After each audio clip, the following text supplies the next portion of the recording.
RTL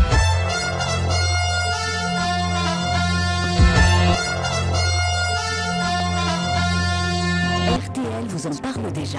Rémi Sulmon. Bonjour Rémi. Bonjour Yves, bonjour à tous. Ce matin, vous nous parlez déjà d'une première en France.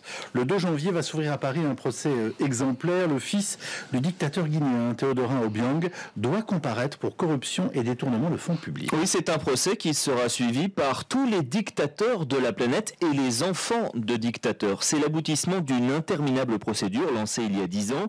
La procédure des biens mal acquis a donné lieu à l'une des perquisitions les plus incroyables que les enquêteurs français ont eu à mener.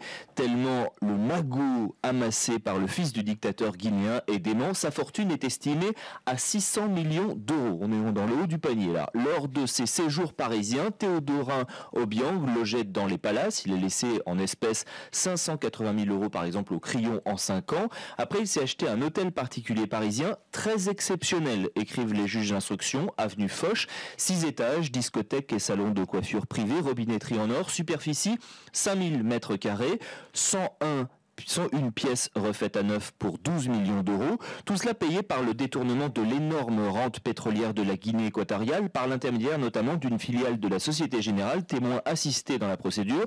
Pour ses déplacements, le fiston fêtard du président, 47 ans, possédait un parc automobile hors du commun, je recite les juges.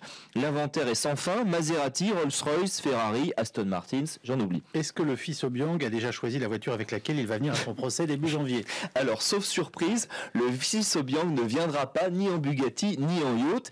Il ne se rend plus en France et pour échapper à la justice, il a tout tenté. Du jour au lendemain, l'hôtel particulier dont je vous ai parlé est devenu l'ambassade de Guinée. Du jour au lendemain, pour éviter une saisie, en vain, Obiang Junior était ministre. Son père président l'a nommé vice-président de la Guinée équatoriale pour renforcer son immunité. En vain, il a été mis en examen par vidéoconférence. Ce procès est à la fois une goutte d'eau dans un océan d'argent sale et une victoire inimaginable, se félicite l'avocat William Bourdon à l'origine de la procédure en 2007. Le message que ça envoie, c'est que de la même façon que a été envoyé aux grands génocidaires, aux grands criminels contre l'humanité, cette idée que le temps ne pouvait et ne serait pas un allié indéfini, et bien là encore, le temps n'est pas nécessairement un allié indéfini.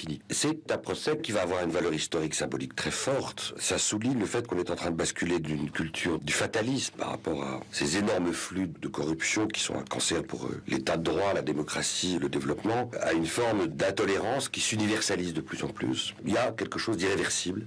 Rémi, est-ce que ça veut dire qu'après ce procès, d'autres fils ou filles ou cousins de dictateurs seront jugés? Alors, 2 procédures pour bien mal acquis sont en cours d'instruction aujourd'hui.